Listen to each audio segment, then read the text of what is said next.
اثنين ياخذوا في 450 دينار من الولاية. الولاية تلم الفلوس من الشركات البترولية. واضح. داكوردو. احنا كشركة بتروفاك تعطي في 850 مليون في العام للولاية. من عنده 4 ولا 5 سنوات. الاشكال شنو؟ الاشكال هذوما طبعا يعني شركة تعهدت باش تعطيهم تحت الضغط نتاع الثورة بعد الثورة. فهمتني؟ واضح. باش تقعد تواصل تخدم. الاشكال شنو؟ الاشكال انهم على اساس انهم يعطيو اعانات العباد هذه باش تبقى تخدم ولا باش تخدم. لكن الناس هذه تاخذ في الفلوس وما تعمل فيها شيء، معظمهم مش ما نعممش. واضح. وفيهم ناس تخدم عند الدولة. يعني يخدم في الولاية، يخدم في المعتمدية، يخدم في وزارة المالية، يخدم في كذا. والوالي يدفع له في شهرية من عندنا احنا، يعني فهمت كيفاش؟ واضح. معقولش هذا؟ مش معقول. احنا تفضل.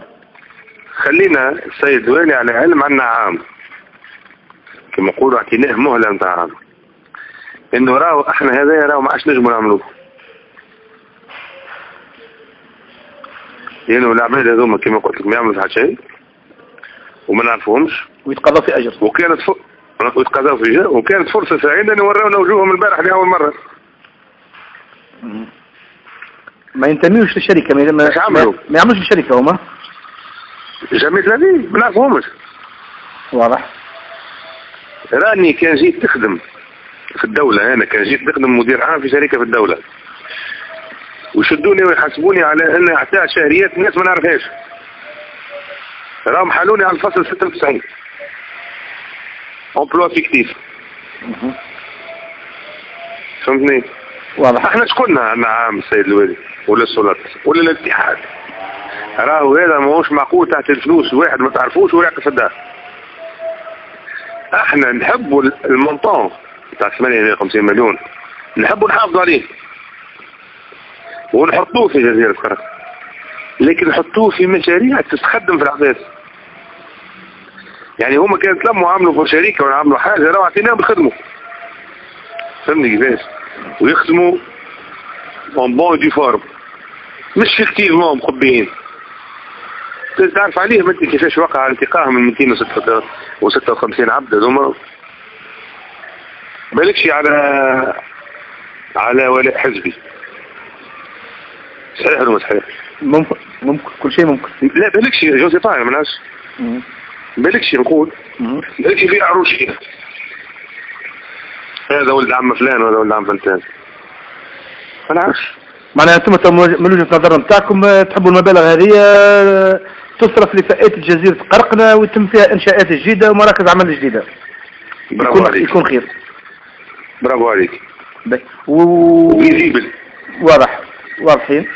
ولحد الآن وين الوضعية وين وصلت في الجزيرة وفي لحد الآن الناس هذوما اقتحموا مقر شركة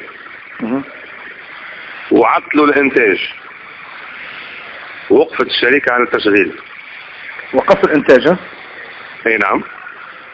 انطلاقا من امس؟ من امس الساعة 3 بعد ما تدخلوا هما.